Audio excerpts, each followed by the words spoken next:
Hai, Assalamualaikum warahmatullahi wabarakatuh. Saya buat live mengejut kepada tuan dan puan pada petang ini. Okey, hari ini hari Jumaat, penghulu segala hari. Nama saya Muhammad Nur Azam bin Atis. Saya merupakan founder ataupun pengasas kepada AG Event Marketing, Management dan juga Buka Bonet JB. Apa khabar tuan dan puan pada petang ini? Diharap semuanya sihat-sihat belaka, insya-Allah. Semoga lebih baik pada hari ini. Sihat-sihat. Tuan Suhaimi, Tuan Hafiz Sukiman, terima kasih kerana menonton. Selalunya saya buat poster, tapi hari ini saja saya test untuk buat live mengejut, nak tengok respon sama ada baik ataupun tidak. Terima kasih kerana menonton live ini. Okey. So hari ini hari Jumaat. Sebelum ini saya biasanya akan ke bazar, tetapi tidak lagi. So, saya akan fokus untuk memberikan manfaat kepada tuan dan puan melalui medium Facebook saya. Alright. Tuan Azlan Nur Fazilah, terima kasih kerana menonton. Baik. Semua orang sekarang ni nak menulis di Facebook, nak menaip di Facebook. Facebook paling mudah sebab Facebook percuma, tak perlu nak bayar apa-apa. Betul? Okey. Kita cerita Facebook, jangan cerita IG ataupun yang lain-lain. Okey. So, semua orang nak menulis di Facebook. Tetapi apa aku nak kena tulis? Apa aku nak tulis? Lagilah tak pandai nak menulis. Ini biasa. Bukan sebenarnya, mengikut kajian, bukan sebenarnya kita tak tahu nak tulis apa. Tetapi kita tak tahu cara nak menulis. Alright. Tuan Hafiz Sukiman, alright. Okey.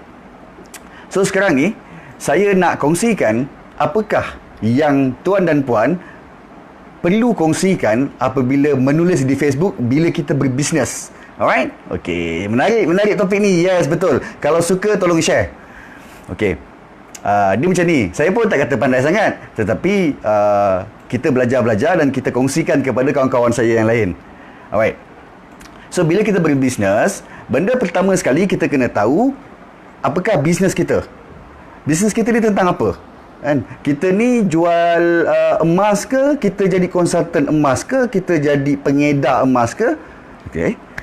Kita ni jual kita bisnes karipap. Kita ni menjual karipap secara retail ke, ataupun kita ini mengambil karipap menjadi ejen jualan karipap orang lain dan jual, ataupun kita ni membuat karipap saja yang jual orang lain. Kena tahu beza dia. Itu nombor satu. Sebab apa? Kalau kita tak tahu posisi kita, jawatan kita dalam bisnes, susah. Jadi kita akan tulis membuta tuli dan meraban je lah macam tu. Alright? Okay. So first kali kena tahu posisi kita di dalam media sosial, dalam bisnes kita. Kena tahu siapa kita, pengedar ke, kita ni penjual ke, kita ni owner saja ke, kita ni partner saja ke. Kena tahu posisi tu. Dengan itu barulah kita dapat bina satu tribe ataupun circle kawan-kawan Facebook yang berkualiti. Okey, sebab apa? Ini saya nak kongsikan. Sebab apa? Bila kita tahu posisi kita dalam bisnes kita, mudah untuk kita mengumpulkan siapakah tribe kita, apakah yang kita nak kongsikan di dalam media sosial. Baik, saya tengok kat sini ada Nur Fazira Ramli. Terima kasih kerana menonton live saya. Baik.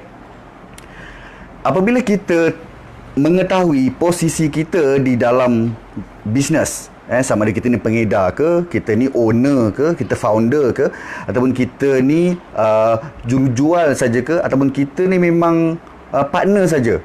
Sebab apa? Tujuan, contohnya kalau kita ni hanyalah membuat kuih saja yang jual orang lain, tugas kita bukannya nak menjual produk tu. Yang jual, orang yang menjual ni, saya buat karipap saja. Okay? Yang menjualnya Fatimah. Okay? Saya menulis di Facebook tentang proses karipap untuk cari investor, invest bagi mesin. Saya nak buka mata kerajaan, tolonglah tengok saya ni buat satu perniagaan karipap, membuat karipap untuk dijual kepada ejen-ejen. So saya menarik investor, contoh, yang tugas menceritakan, karipap ni sedap, karipap ni berkualiti, harga dia RM5. Itu tugas penjual Fatimah tadi ni. Faham? So, saya kena kenal siapakah circle saya dalam Facebook. Okey, Nur Sabrina Muhammad Amin, sahabat. Okey. So kena tahu posisi kita. Siapa? Kalau kita ni cuma investor saja, investor dia tak akan menjual produk tu. dia tak akan menjual. Dia cuma akan mungkin create kontroversi, dia akan create satu advantage, benefit kepada produk dan sebagainya. So, itu yang penting. Okey. Seterusnya adalah kita kena tahu, kita nak bagi tahu siapa yang nak kena baca Facebook kita. Kena tahu. Siapa yang nak baca ni? Kita pilih. Macam tadi, kalau saya ni seorang pembuat karipap, saya tidak menjual. So, saya tak perlu cari pelanggan. Saya perlu cari ejen. Betul?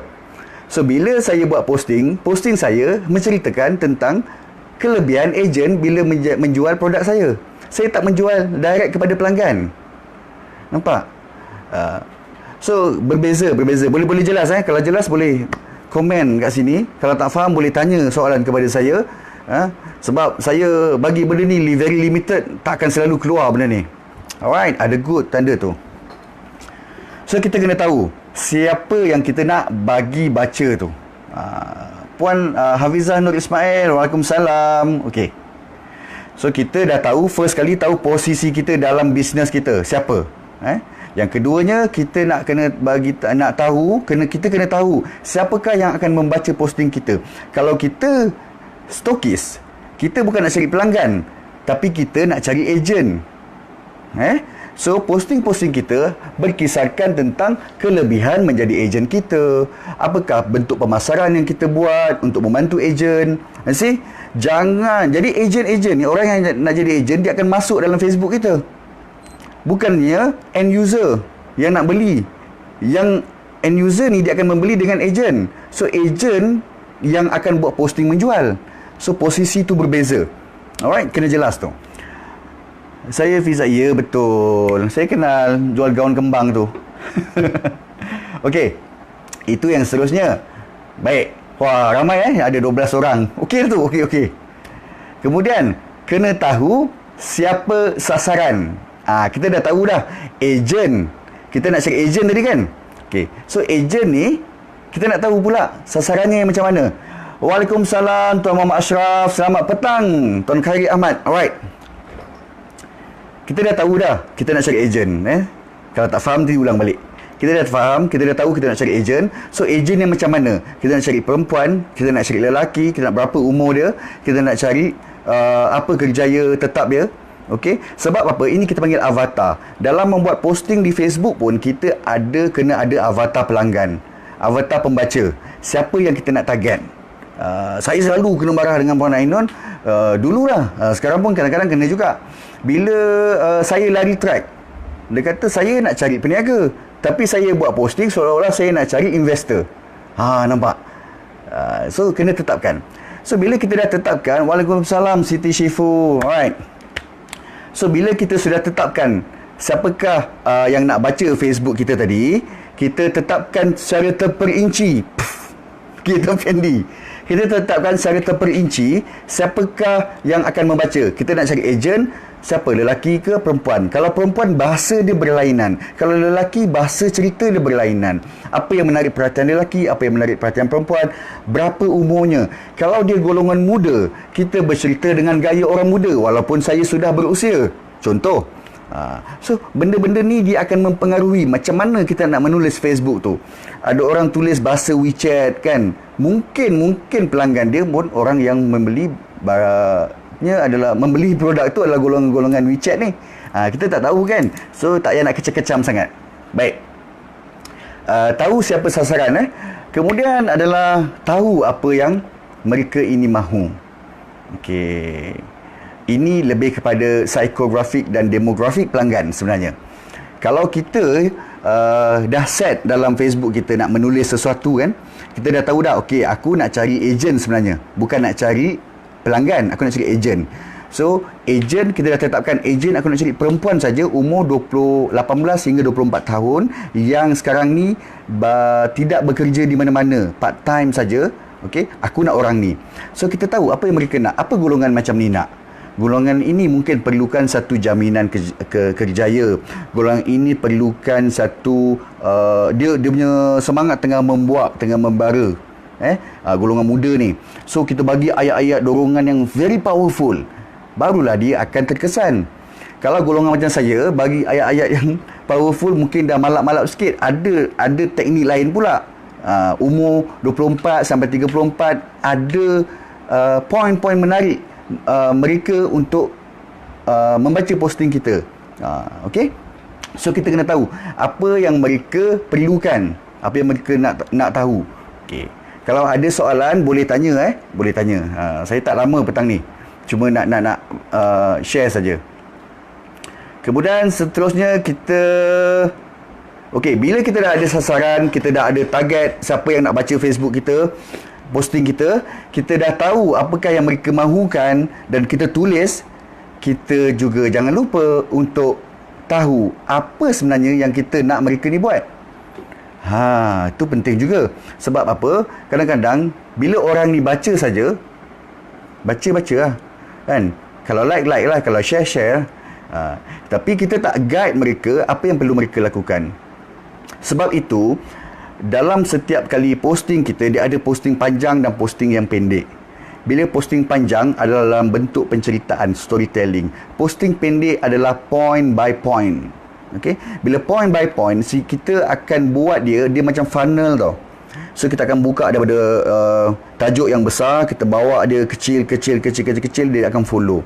That's why kalau tuan dan puan nampak teknik saya buat posting macam tu. Okay? Kita nak bawa dia pergi Z, tapi saya tak akan terus bawa daripada Y. Saya akan bawa dia daripada A atau B dulu. Pelan-pelan saya akan bawa daripada C, D, E, dan makin lama kecenderungan tu dia akan makin kuat. Dan akhir sekali pada Z, kita nak suruh dia buat apa? Send message, kita nak suruh dia WhatsApp kita nak suruh dia beli e-book kita, dan inilah kaedahnya. Ini kaedahnya. Alright? Terima kasih kepada yang menonton. Terima kasih kepada yang menonton. Ada soalan tak? Ada soalan boleh ajukan kepada saya. Kalau saya cakap terlalu laju, sebab saya nak teruskan pada poin yang terakhir, satu kesilapan besar yang biasanya berlaku apabila kita mula nak belajar, nak menulis. Okey, Nurul Huda kata macam mana pula kalau kami sebagai ejen, macam mana cara nak yakinkan mereka? Okey, kalau macam Cik Nurul Huda, you sebagai ejen, you nak cari siapa? Nak cari recruit ejen dulu ke nak cari pelanggan? Sebab ada juga golongan ejen, tugas dia merekrut ejen dan juga cari pelanggan. So kena ada dua kategori posting yang berbeza. Sebab apa? Kalau nak cari pelanggan, cerita dia berlainan dengan kita nak cari ejen. So bila kita nak cari pelanggan, katalah kita sekarang ni saya anggap Cik Nurul Huda nak cari ejen, nak cari pelanggan. Alright. So bila nak cari pelanggan, macam biasa kita akan cerita tentang kelebihan produk. But the first thing adalah bila ejen ni satu saya ingatkan, ejen ni dia dah ramai tau. Ramai ejen dekat dunia ni, ramai sangat produk-produk tu. Sekejap saya tengok ada komen. Okey. Ejen ni dah ramai. Satu produk biasa tu pun dah ada mungkin beribu ejen. Kuku ada beribu ejen.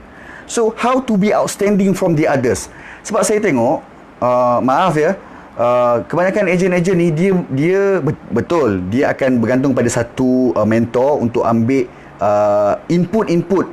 Bagus, tu bagus. Maknanya ada daripada segi posters, storytelling dan sebagainya. But the best thing adalah, the main thing adalah kita kena tunjukkan juga diri kita. Kenapa kau kena ambil ngaku. You see? That's why itu datangnya personal branding. That's why untuk personal branding, the best, paling mudah adalah untuk kita menceritakan secara jujurnya tentang nilai-nilai baik yang ada pada diri kita. But don't to hype sangat. Maknanya terlampau menjanjikan bulan dan bintang. Bila kita mengeluh dalam Facebook, menyindir dan sebagainya, nilai-nilai itu akan jatuh. So orang akan beralih kepada ejen yang lain. That's why kita kena positionkan diri kita. Cik Nurul Huda kata nak cari pelanggan ambil lesen memandu. Boleh. Personal branding naikkan dulu. Build trust. Alright? Okay. So Tuan Muhammad Ashraf tanya saya, apa yang saya belajar dari Perkongsian Tuan Azam? Okay, dia diulang balik lah. Kesilapan besar. Alright. Saya nak tahu lebih lanjut poin nombor 3, macam post dari A to Z. A to Z. Oh, okay. Dia macam ni. Katalah So Tuan Muhammad Ashraf tanya dekat saya, proses posting tu, macam mana nak bawa customer tu daripada A to Z. Sebenarnya kalau nak cerita panjang, saya akan pendekkan tips ni. Allahu Akbar. Okey. Katalah saya ni jual baju. So the first thing adalah, dia ada banyak level lah, banyak peringkat. First thing saya menceritakan tentang saya create attention dulu kepada orang yang nak beli baju saya. So macam mana saya create attention? Saya tak menjual langsung. Saya akan create attention, panasnya hari ini kan, bagus kalau kata aku pakai baju yang nipis, contohnya. Setuju tak? Panas tak tempat kawan-kawan semua? So cerita pasal baju, okay. So orang akan masuk, panas betul, faham. Orang kan suka kan membawang tu kan. So kita komen dalam tu. Right. So lepas tu akan ada posting yang berikutnya ni, tapi mana nak cari pakaian nipis ni, kan? So orang akan komen, boleh dapat dekat sini gini. Nampak tak? Mereka tak bersedar, mereka telah dimanipulate untuk follow kita punya posting tadi. So pada satu tahap kita kata, saya ada juga produk ni gini. Sampai pada satu peringkat, kalau you all nak, boleh dapatkan juga daripada saya dengan gini. Boleh faham tak Tuan Ashraf? Saya cerita secara ringkas lah bagaimana posting secara general tadi, funnel tu kita akan bawa sampai ke hujung. Kita ceritakan tentang kelebihan produk, tentang posting, tentang kelebihan produk, tentang cerita. Mungkin kita boleh ambil daripada YouTube, kita boleh ambil daripada Google, sharekan dalam Facebook kita. Dan dia jangan lari. Kalau kita dah set campaign tu, kalau ada orang, dia akan buat, untuk 5 posting pertama dia akan cerita je, tak. Dia akan relax loh. Nanti tengah hari dia akan sambung balik untuk strategi yang kedua.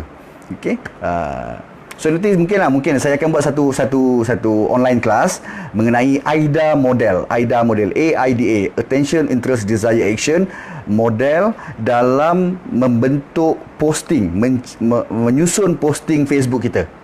Saya akan buat nanti. Alright. So sebab apa? Dalam Facebook kita, semua sekali adalah stranger. Mungkin 10% saja yang pernah membeli dengan kita. So macam mana nak bawa golongan yang zero, tak tahu apa-apa, tak pernah jumpa kita pun, untuk berurusan dengan kita. That's why kita kena cerita tentang kelebihan produk, kita cerita tentang storytelling, cerita tentang kelebihan produk kita tadi tu. Bagi contoh, buat dalam bentuk penceritaan, dialog dan sebagainya. So orang akan follow benda tu. At the end, orang yang tak suka, dia akan keluar. So secara tak langsung kita akan dapat satu kelompok pelanggan yang prospek yang berkualiti dalam Facebook kita. Alright?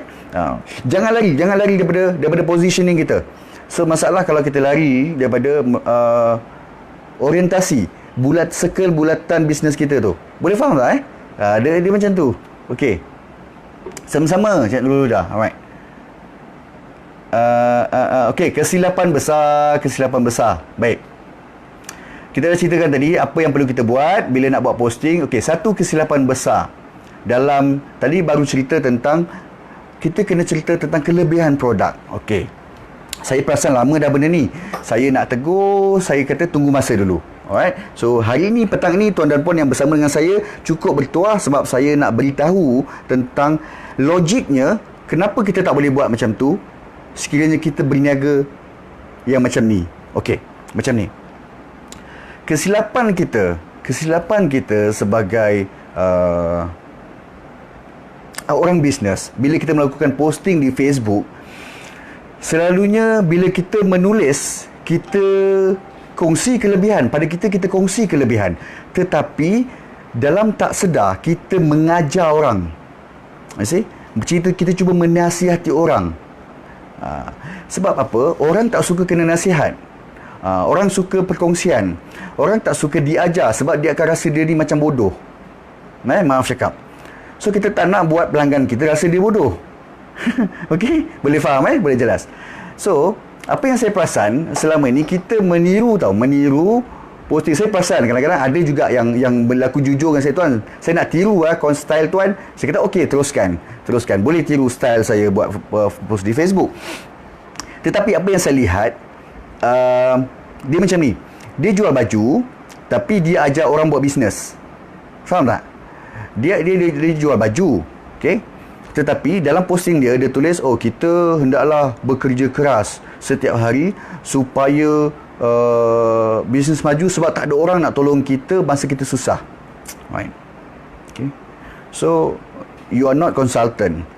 Tuan dan puan bukannya advisor bisnes dan sebagainya. Benda tu betul, benda tu tidak salah. Ayat itu betul. Ayat itu tidak salah langsung. Tetapi rugi apabila satu posting kita menghabiskan menulis, memikirkan ayat-ayat motivasi untuk mengajak orang lain sedangkan kita jual baju. Faham tak? Kita bukan nak mengajar orang. Baik kita ajak orang, oh macam mana nak pilih saiz baju tanpa buka baju. Mungkin you boleh ukur guna bahu. Itu lebih baik berbanding kita nak ajak orang tentang bisnes. Melainkan macam saya memang ajar orang bisnes, so saya kongsikan benda tu. So beza. Saya tak akan kongsikan, oh ini 5 resepi masak nasi goreng. Saya tak pernah buat macam tu. Sebab saya, walaupun saya fikir, oh bagus juga share benda ni, ilmu. Tak. Sebab apa, dia akan melarikan positioning. Siapa Tuan Azam ni? Semua benda dia buat. Merapik je. Kita tak nak kepercayaan tu hilang. So jangan boleh tiru style, tapi ayat-ayat tu perlulah dalam lingkungan bisnes kita saja. Kita jual kasut, boleh ajar macam mana keringkan kasut dengan cepat, contohnya kan. Kalau nak pilih kasut, pilihlah kasut waktu siang, jangan waktu malam, sebab malam kaki kita akan mengembang. Benda-benda ini, tips-tips yang macam ni orang nak baca dan orang nak share. Kalau kita tak boleh nak tulis benda tu, bermakna kita belum ada cukup product knowledge yang padu sangat. Bila kita boleh kongsi cerita-cerita tentang yang macam ni, kelebihan-kelebihan, bermakna kita belajar, kita study tentang produk kita. So itu selalunya kesilapan yang dilakukan oleh sahabat-sahabat orang di luar sana. Mungkin bukan tuan dan puan lah yang menonton ni, semuanya bagus-bagus. Kebanyakannya cuba untuk mengajak orang tentang bisnes, sedangkan dia menjual kasut, dia bukan jual konsultan bisnes dan sebagainya. So elakkan. Alright, okay. So saya nampak sini Tuan Muhammad Ashraf kata, alright, betul. Tuan Muhammad Ashraf ni bagus lah. Dia cepat tangkap apa yang saya ni. Saya tulis lagi. Terima kasih Tuan. Ya. Tuan Muhammad Ashraf, terima kasih banyak. Terima kasih. Ya, sama-sama. Alright. So, terima kasih kepada yang menonton. Saya nak berhenti dulu setakat ini. Diharap perkongsian saya pada petang ini memberikan satu ilmu dan manfaat kepada tuan dan puan. Dan saya doakan semuanya jadi pandai menulis di Facebook, pandai letak positioning tuan dan puan, siapa tuan dan puan di Facebook. Dan semoga dengan penulisan tuan dan puan ini di Facebook menjadikan bisnes tuan semakin bertambah maju dan maju. Baik, itu saja perkongsian saya pada petang ini. Saya sudahi dengan wabillahi taufiq wal hidayah. Assalamualaikum warahmatullahi wabarakatuh. Jumpa lagi.